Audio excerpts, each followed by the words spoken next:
Ladies and gentlemen, welcome to the second video for Chapter 5, Section 3 of your geometry notes for the McGraw-Hill Geometry textbook.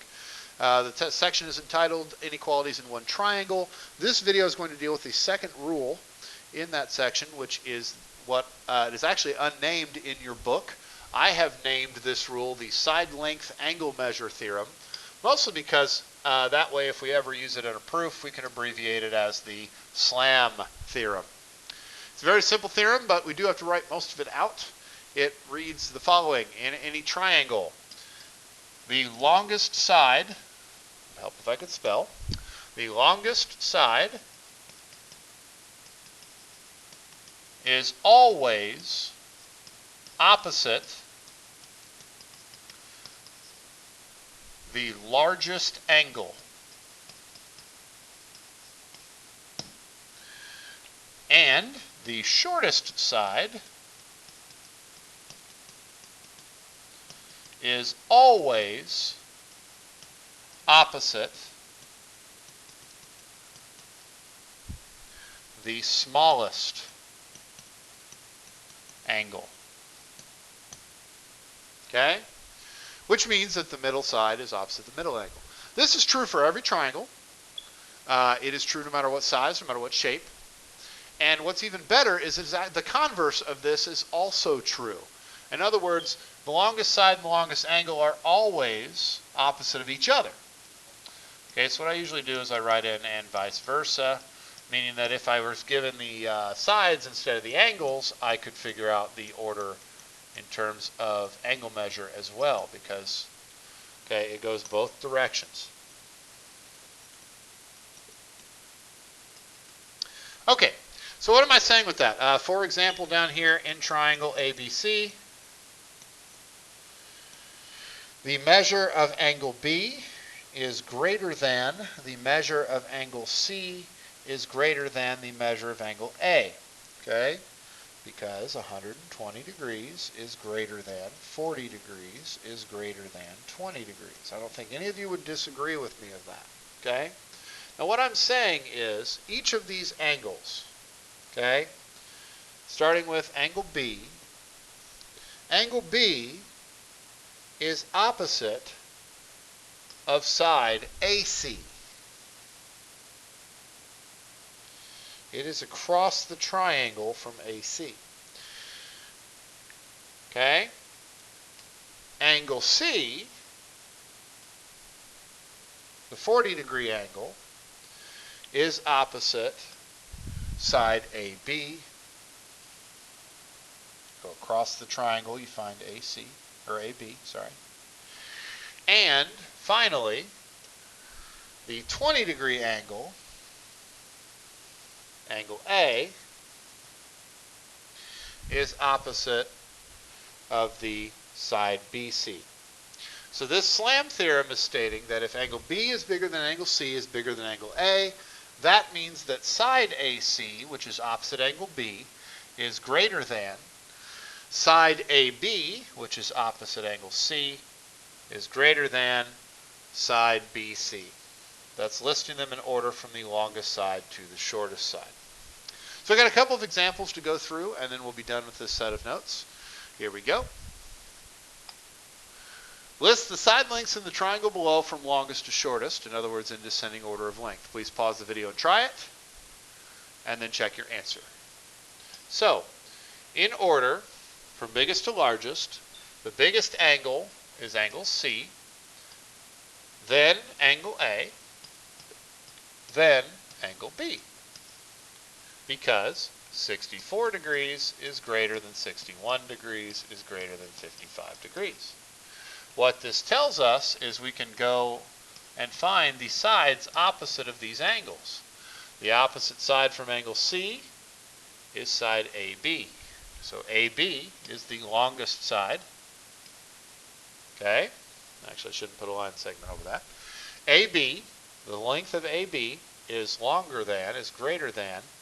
A is 61 degrees. The side opposite of that is side BC. Is greater than the shortest side. The smallest angle is 55. Angle B is across from side AC. Okay, Now, how can we make this harder? Because this is not a very difficult concept. Well, the first thing that we can do is we can stack a bunch of triangles up against each other. So this is what you're going to see on your homework. It's going to give you pictures of what are called adjacent triangles. They share sides.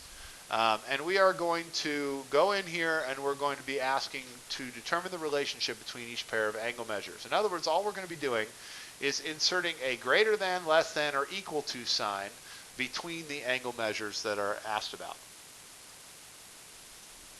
So, we start with part A here, which we're looking at the measure of angle BAC, that is this angle, and the measure of angle ACB. ACB is this angle.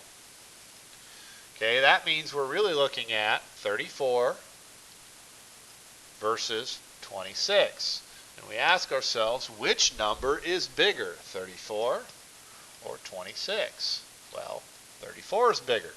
So that means we should be inserting a less than symbol for our answer. Okay, on the next problem. Okay, we're going in here and we're going, all right. So, angle DBE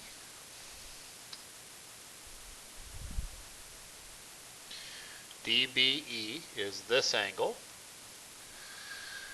How does it compare to angle BDE? That would be this angle.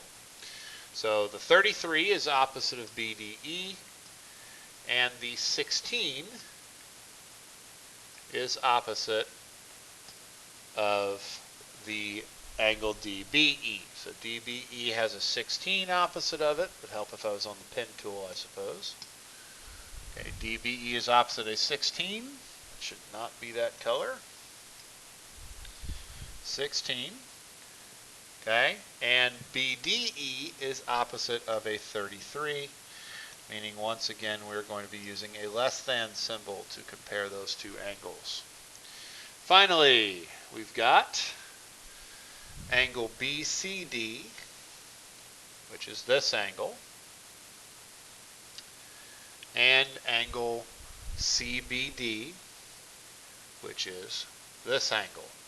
So CBD is opposite of 13, BCD is opposite of 24. So once again, we're going BCD is opposite of 24, CBD is opposite of 13, and we're just asking ourselves which number is bigger. 24 is greater than 13, so we put a greater than symbol between these two angles. Try the next example on your own. It actually uses the converse. It goes the opposite direction, and it's going to require a little bit more thought because there are angle measures missing that need to be found before you can do the problem. Give it a shot, and then resume the video and see how you did. Okay, use the figure to determine the relationship between the lengths of the given sides. Now, before we start this problem, we need to find some angle measures. For instance, we need to know this angle measure up here. And well, to find it, we use the angle sum theorem. 180 minus 124 minus 31, because the three angles in any triangle must, repeat, must add up to 180 degrees. So we break out our calculator that everybody has. Everybody's assigned one, so everybody better have taken it home with them if you're at home working on this stuff. And we figure out that angle XYZ is a 25-degree angle. We do the same thing over here for angle V.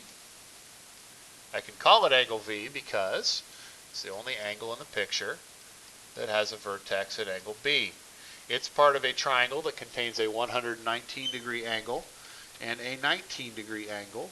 So by subtracting those two angles from 180, we get that angle V is a 42-degree angle.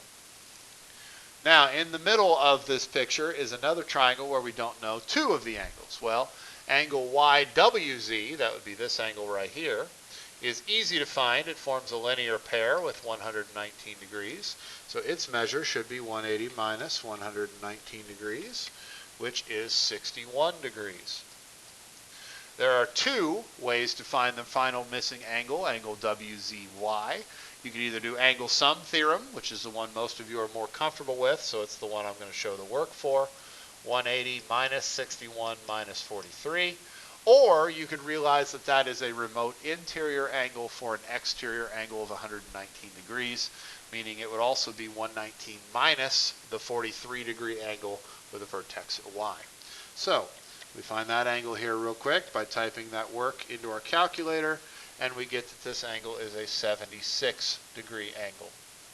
Okay, now when we're doing these problems, it's a little bit harder than the last one. And the reason why is we have to make sure we're using the correct triangle to trace back to the angle measures. So side XY is here, and side XZ is here. Notice how those are two sides of triangle XYZ. That means we're going to use triangle XYZ to do the problem. So we trace back the gray side to its opposite. It is opposite the 25 degree angle. We're using triangle, again, XYZ. That's the triangle that we're using. In triangle XYZ, XZ is opposite of a 25 degree angle. And angle XY, side XY is opposite a 31 degree angle. So just like once we get those angles, we do the exact same thing we did on the last slide. We ask ourselves which one is bigger. Well, 31 is greater than 25, so we would put a greater than symbol between these two things. Okay, on to the next one. We have YZ, which is here. And we have, pick another color, WZ, which is here. Which means for this problem we are using triangle WYZ. Now please notice that those are the three letters that make up those two line segments, okay?